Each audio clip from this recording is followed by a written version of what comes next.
Good morning or afternoon, everyone. My name is Alondra, and today I'm going to take you on a journey to one of the most iconic landmarks in Spain and a major symbol of Christian pilgrimage, the Cathedral of Santiago de Compostela.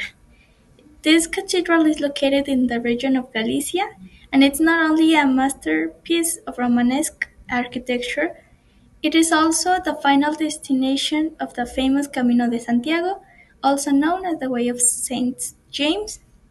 In this presentation, we'll explore its rich history, stunning architectural features, and its deep spiritual and cultural significance. Let's begin our journey into the heart of this monument. Like I've mentioned, throughout this presentation, we're going to learn a little bit more about its rich history, architectural features, and spiritual and cultural significance, as well as the relics that you can find inside, and the Camino de Santiago, which is one of the most important pilgrimage in Spain.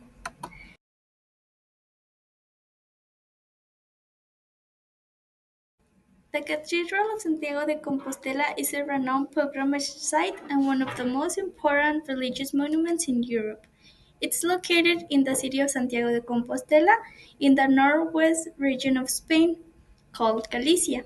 It is one of the most important religious sites in Europe, as it is believed to be the burial place of Saint James the Apostle, one of Jesus' 12 disciples. The story of the Cathedral of Santiago de Compostela begins in the ninth century when, according to the legend, a hermit named Pelayo discovered the tomb of Saint James the Apostle after a vision. After this, King Alfonso II ordered a small church to be built on the site to honor the apostle.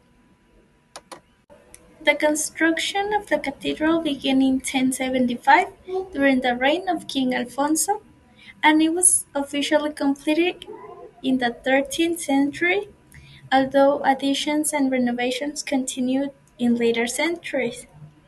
Over these centuries, the cathedral showcases a blend of architectural styles, including Romanesque, Gothic, and Baroque. Now let's talk a little bit more about the key phases in the construction of this cathedral. After the discovery of St. James' tomb around 820, a small chapel was built on the site under the orders of the King Alfonso II. The foundation of the present cathedral was laid in 1075 under Bishop Diego Peláez. It followed the Romanesque architectural style and was modeled after pilgrimage churches in France. The main structure, including the nave, the transept, and the towers, was completed in 1211, the year that it was officially consecrated. Over the next centuries, various Gothic, Baroque, and Romanesque elements were added, such as chapels and decorative details. The major Baroque renovations that took place was the construction of the Abradoiro facade. It began in 1738. It was designed by Fernando de Casanova, as well as the two towers which were given their current height and decoration during this period. The Portic of Glory, a Romanesque masterpiece sculptured by Master Matteo, was completed around 1185. Here in this picture we can clearly see the layout of the cathedral, which followed a Latin cross with the three naves, a large transept, and an ambulatory, which were the first things added to the cathedral. Here in this picture, we can have a better look at the Obradoiro facade, which is one of the most famous and visually striking parts of the Cathedral of Santiago de Compostela. This facade is not just an architectural masterpiece, it's a symbol of triumph, faith, and the spiritual reward at the end of the Camino. Here in this picture, we can see the Portico of Glory, which is located just behind the Obradoiro facade, and it is one of the greatest masterpieces of the Romanesque sculpture found in Europe. It was created by the sculptor master Matteo and it was completed around 1188. This grand entrance was originally the cathedral's main portal before the Baroque facade was added in the 18th century. It was designed not just as an entry, but as a spiritual gateway, welcoming pilgrims into the sacred space. Let's now take a look at the architectural overview. The Cathedral of Santiago de Compostela is one of the most important pilgrimage sites in the world and a masterpiece of medieval architecture. Its architecture is the result of centuries of construction and renovations, showcasing a blend of several styles. The cathedral is a stunning blend of architectural styles that reflect its long history and evolving artistic influence. While it began as a Romanesque structure, later additions brought in Gothic, Renaissance, and especially Baroque elements, making it a rich example of Spanish religious architecture. Like I've mentioned before, the main architectural style of the Cathedral of Santiago de Compostela is the Romanesque. Some of the Romanesque structure features are the rounded arches of the cathedral, the thick stone walls, the barrow vaults, and the Latin cross plan. And some of the most notable elements of this style are the nave and transept, which are wide with barrow vaults, the ambulatory around the apse to allow pilgrims to circulate, as well as some sculptural decoration, especially the Portico of Glory. Gothic architecture began to influence the cathedral in the 13th century, especially in the construction of new chapels and functional spaces. The cloister, built in the late Gothic style, features pointed arches and ribbed vaults, and it served as a peaceful place for meditation and religious procedures. Also, some stained glass windows were added, allowing more light and color to enter parts of the cathedral, which is a key aspect of the Gothic design. In the 15th and 16th centuries, Renaissance style began appearing in decorative details and chapels. Several side chapels of the cathedral began including classical columns, rounded arches, and more balanced proportions, which are typical of Renaissance architecture. The Baroque period brought the most dramatic visual changes to the Cathedral of Santiago de Compostela, transforming it from a solid Romanesque church into a majestic and highly decorated monument that symbolizes the power and glory of the Catholic Church. The most notable Baroque elements are the Obradoiro facade, which features curved lines, scrolls, columns, statues, and balconies.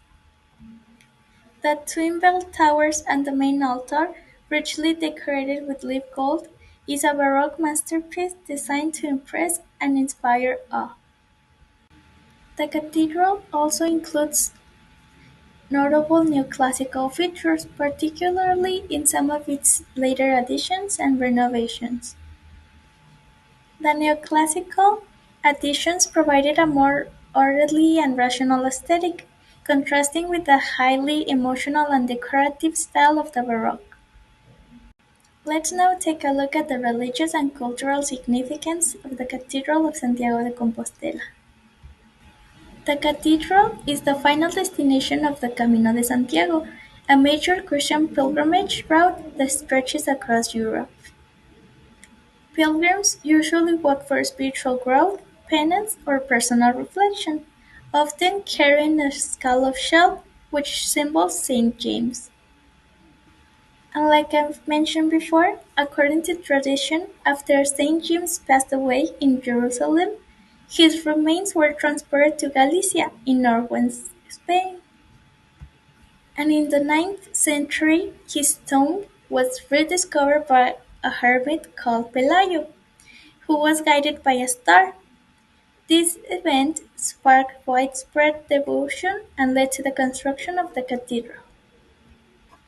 For the cultural significance, the cathedral and the old town of Santiago were declared a World Heritage Site by the UNESCO in 1985.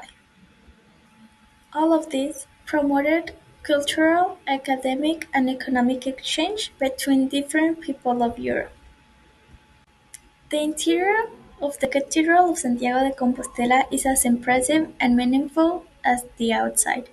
It combines architectural beauty, spiritual symbolism, and sacred relics that have drawn pilgrims for over 1,000 years. The richly decorated main altar is a Baroque masterpiece covered in gold leaf. Above it sits the famous statue of Saint James the Apostle, dressed as a pilgrim. Pilgrims traditionally embrace the statue from behind, which is a symbolic gesture marking the end of their journey. One of the most iconic features of the interior is the botafumerio, a massive silver incense burn that swings drastically across the transept during special masses. Originally, it was used to purify the air for pilgrims, but now it symbolizes the spiritual cleansing of the soul. Beneath the main altar lies the crypt, which contains the relics of Saint James and two of his companions. The relics are kept in a silver urn inside a marble tomb, and pilgrims can visit this sacred site by decreasing a small staircase behind the altar. Let's learn about the Camino de Santiago a little bit more. The Camino began in the ninth century, soon after the discovery of St. James' Tomb in Galicia. By the Middle Ages, it had become one of the three most important Christian pilgrimages, alongside Jerusalem and Rome. There are many routes across Europe that lead to Santiago, but the most important ones include Camino Frances, that starts in Saint-Jean-Pied in France and crosses northern Spain; Camino Portuguese, which begins in Lisbon or Porto, traveling northway; Camino del Norte, a route from Irún; and Via de la Plata from Seville across the west of Spain. Pilgrims often carry a scallop shell that symbolizes Saint James, and they also carry a pilgrim passport that gets stamped along the way. Upon arriving in Santiago, pilgrims can receive a Compostela, which is a certificate of completion. Today, over 300,000 people walk the Camino each year. These are people from all over the world. This has been recognized as a UNESCO World Heritage Site, and it was declared the first European cultural route by the Council of Europe. To conclude, the Cathedral of Santiago de Compostela is far more than just an architectural masterpiece. It's a symbol of faith, history, and human connection. It reminds us that architecture is not only about stone and art, but also spiritual meaning and shared stories that stretch over time. Thank you for listening. I hope this presentation has helped you understand why the Cathedral of Santiago de Compostela remains one of the most meaningful and admired sacred sites in the world.